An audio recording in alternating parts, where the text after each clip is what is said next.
Welcome back to the Religion Unplugged podcast. I'm Matthew Peterson. Today I'll be speaking with pastor and writer AJ Sherril about his recent book, Rediscovering Christmas. AJ, thanks so much for joining me today. Yeah, Matt, thanks for the invitation and look forward to this chat. Yeah. So obviously your book is sort of attacking the very consumeristic, nonstop uh, Christian tradition culture that we have today. And I think it's pretty well known among believers and non-believers alike that something's probably wrong with how we celebrate Christmas. It's too much probably. But I'm curious, was there a single situation or attitude? Was there kind of a straw that broke the camel's back for you that finally made you realize I've got to write a book about this. We have to change the culture of this. Yeah, one was a negative experience, the other one was a positive experience. I'll Okay. start with the negative. In the early 2000s, I worked at a mega church. I was a young adult pastor 24 odd years ago, crazy. And I remember the staff were really excited about this idea of doing a laser show. Hmm. And that's what really was the story we told all years. Did you see the laser show? Are you coming to the laser show? And there was something in my heart that just kind of died. I'm certainly not against like, hey, how do we help tell the story and for people to understand the beauty of this season? But the lengths that we go to and the money that's spent to entertain, it just like started me on a trajectory that like there has to be something like is this it? Is this what all of human history is culminated to like showing a laser show on Christmas Eve? That was number one. The second was I was a pastor of a church uh, for a number of years in Grand Rapids, Michigan, and when I started teaching context in the Advent season leading to Christmas, I saw people kind of come alive. Like they kind of sat up a little like firmer in their chair and kind of paid attention a little closer than is usual. And I realized that so many of these people don't know the ancient context of Christmas. They just know like the present accoutrement, if you will, of the lawn inflatables and Santa Claus and laser shows and consumer debt, stuff like that. That it's just part of the season. And so when we really dig into these characters that we often leave two-dimensionally, when we really see these Zechariah, the Herod, Caesar Augustus, when we begin to see Joseph and the innkeeper, who, by the way, doesn't exist, when we begin to see them in three dimensions as people with dreams and hopes and fears and anxiety and all the things that we also wrestle with. But from their end, we can really apply them to our lives in a new and fresh way. And so that's sort of what this book is all about. Totally. And is there like a consistent factor character that you can tell when you bring it up?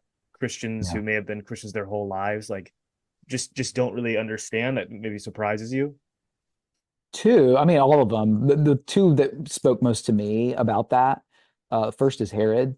We sort of let ourselves off the hook. I mean, here was a guy who was a megalomaniac, committed to his own sort of centrality of his own lordship and autonomy and legacy and power. I think we assume that we're not like that. We're just like that with smaller territories, smaller empires. We're equally as susceptible to power and control as someone like Herod is. He's just like the logical, illogical conclusion when that's unchecked in a human life.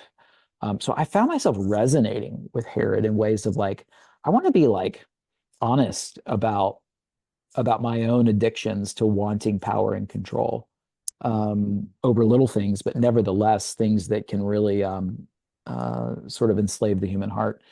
And then the other one was Zechariah. This John the Baptist dad, we often see him as the muting was the punishment from God. But I want to suggest, especially in this noisy time of the year, that his silencing maybe was a gift, really to reimagine holding space for mystery and maybe for the bitterness and doubt and despair that I feel, I think he felt.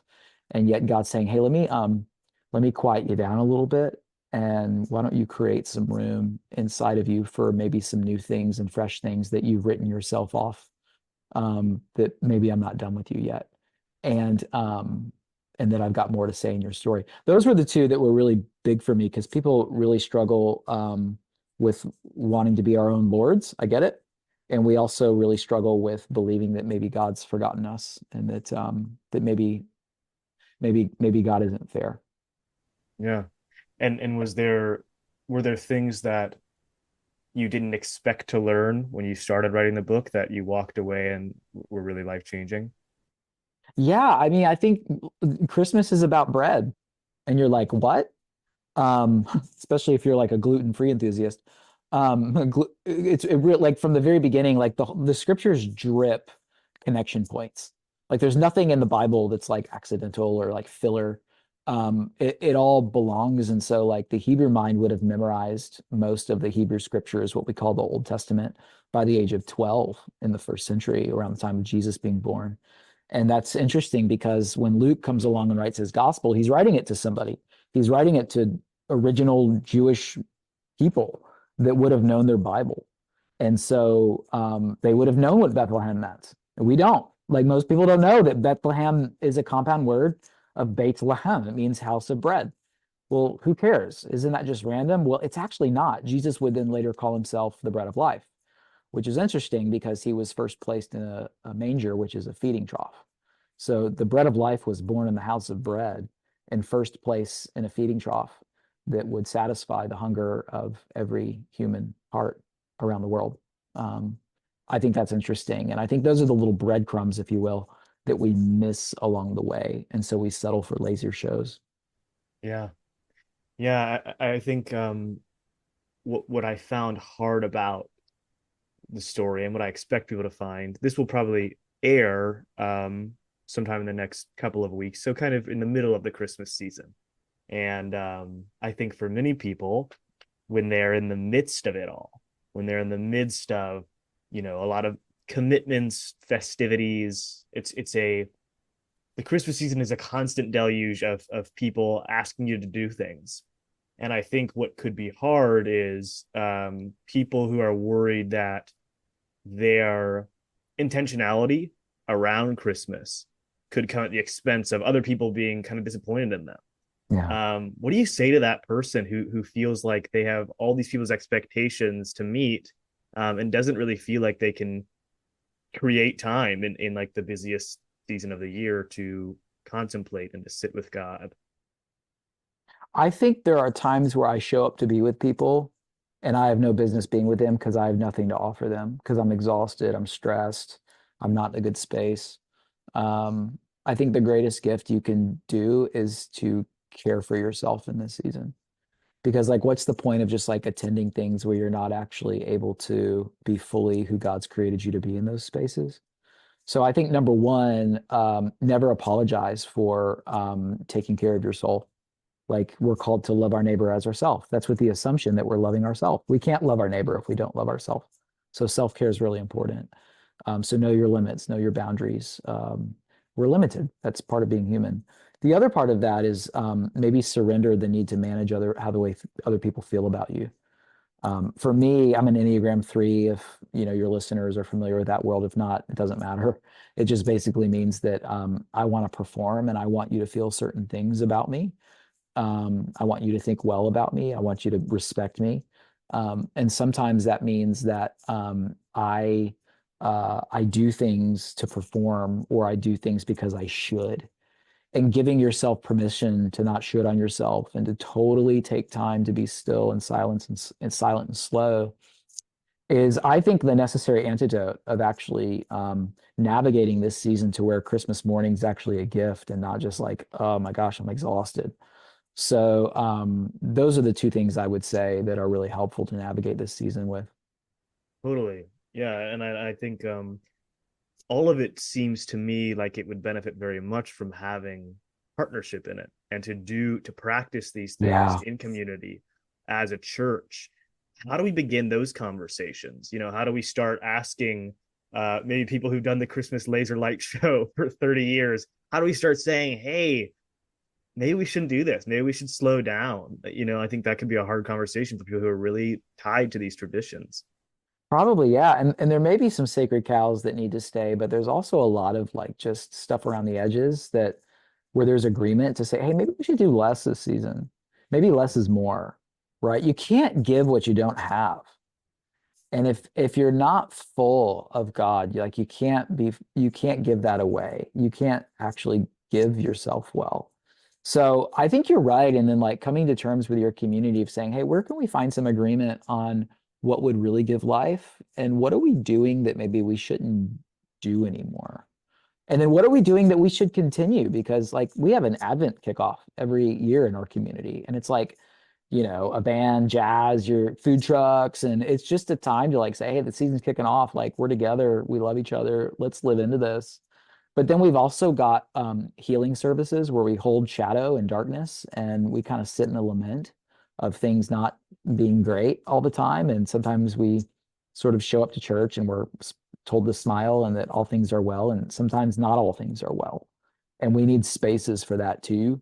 And then as a church, like we need to just do less after that. Like we just need to like have less programming and like you don't need to come up to here one more time this week. Like what does it mean for you to really say yes to maybe some quieter things that are going to keep you home or keep you with your kids or keep you on a walk, things of that nature that I think are really good.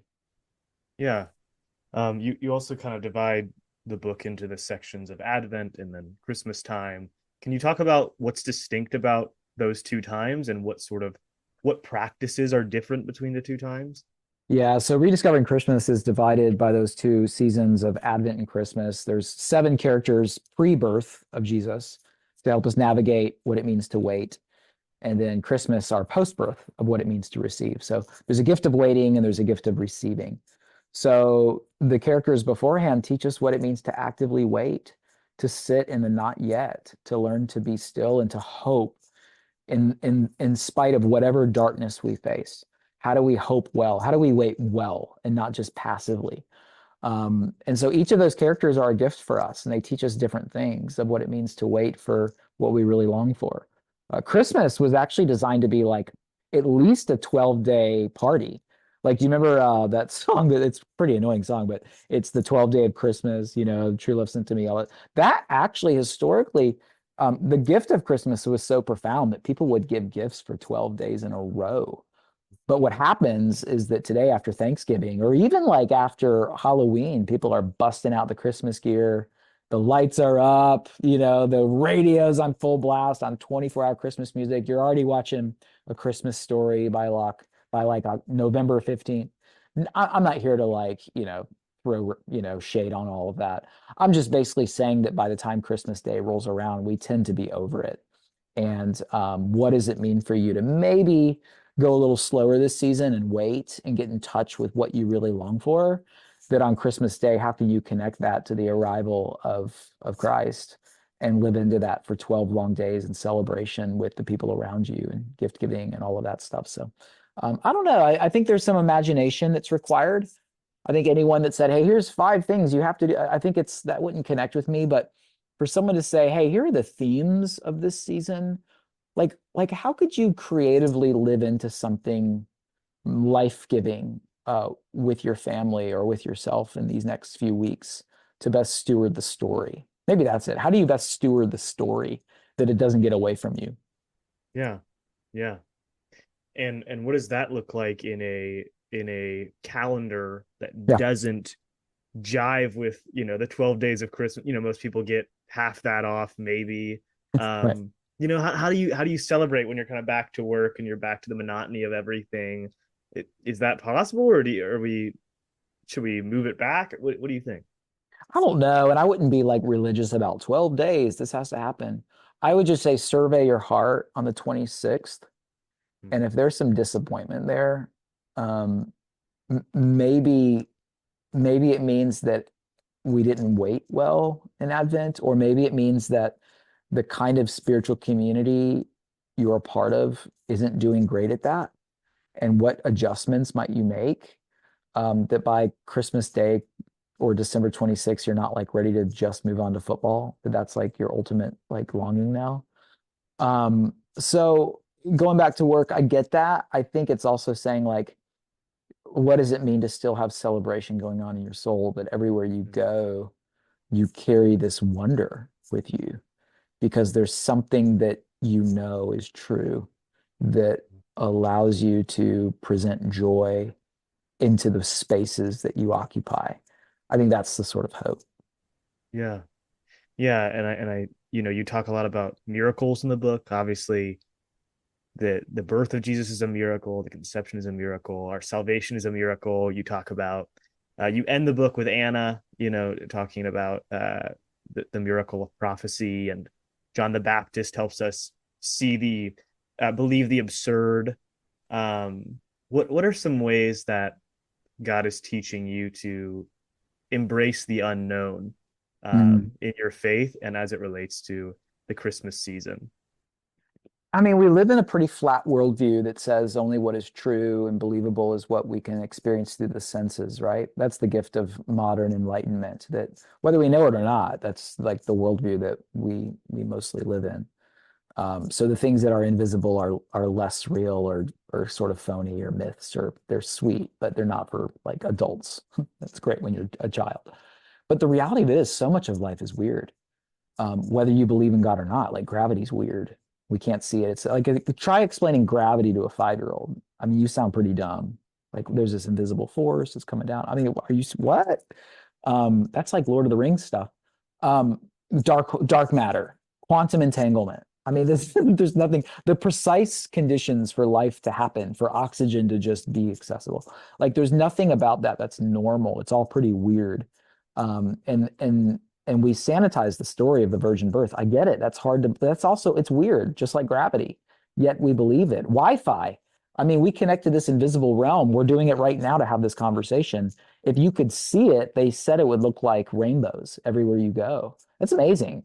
And yet we believe that every day of our life, from the time we get up to the time we go to bed, we're tapped into some invisible realm to communicate. And so, for me, it's learning to trust. Like the Greek word for faith is pistis, and it doesn't mean like these nouns that we hold in our head about who God is alone. It means that we walk in such a way that even if we can't feel or taste or see God's work in our life, we trust it. We trust that the miracle of God's presence is like gravity all around us, and that someday we'll begin to understand the full view of that. And we may not feel that. However, that may not be the whole of reality, whether or not I feel it. There may be something true nonetheless. And so how do I trust that? How do I walk in light of that when I can't see it, when I can't feel it, when I don't feel like my life is up and to the right? So those are the things I'm trying to practice in the midst of my pain, in the midst of my lament, in the midst of my own conflicts. I've got a just to be vulnerable. I've got a family conflict in my extended family that I wish were different, and I carry the lament of that around in me everywhere I go. My wife and I talk about it all the time of how painful it is with an extended family member, and yet I just have to trust that God is at work both in me and into that person, and that there will be a renewal at some point. But that's the kind of stuff that in this season, like we're called to sort of live into, and that's a real gift. Hmm. Yeah, AJ, we've covered most of what I wanted to cover, but I think I'll just kind of end with this question. You'd mentioned it probably wouldn't connect with you if the book was just a bunch of rules on here's exactly what you should and shouldn't do during the Christmas season. But just to help maybe inspire people, what are the things that you will do come December 1st? How do you practice Advent practically? What do you get up and do? What do you read? What do you think about in the same way for the Christmas time, for the Christmas season after December 25th? Yeah, I'll give you a personal example, and then I'll give you a family example that we do. I try to get up earlier or go to bed later, one of the two, um, than my family members. And so what I'll do is I have like a sacred chair, that isn't more sacred than it's just for me. It's just like a place where I just am like, okay, that's where I pray in that chair. I light a candle, and it's really a candle of defiance. It's saying, whatever darkness I'm sitting in, God, I choose light. I choose to believe there's light here. And so I'll light a candle. and I'll sit in one of the early gospel narratives, Luke 1, Matthew 1, um, and I'll just imagine the scene. I'll read 4, 5, 6, 7 verses. I'll imagine the scene. And, my book is designed it's short. Like these chapters are not 20 pages, and they're designed to really help you understand some things and to sit into the text. There's, some sketches in them as well that help draw your imagination and focus. And I'll do that. I'll spend 15, 20 minutes there before, after people get up, and have my coffee, my French press. That's part of my deal. Um, and I will just allow the story to know me. I will try to imagine where I am in the story. And I'll linger a little bit. That helps me sort of hang on to that throughout the course of my day. So that's one personal one. And then on Sunday nights, as a family, we gather around, we light a candle together, and we do some reflective gospel readings and just talk about it with our 11-year-old. What do you notice? What do you see? What do you not see? What disappoints you? And I learn a lot from her. She sees in ways I don't. And so Eloise is a real gift this time of year to help me recapture some wonder in my own soul. Yeah, that's beautiful. All right, AJ. Well, thank you so, so much. I really appreciate the time. And it's been very helpful to me to just on a personal note to kind of rethink how I approach the season. And I'll be very much keeping your words in mind. So I really appreciate it. Awesome. Grace and peace, Matthew. All right. Have a wonderful rest of your day.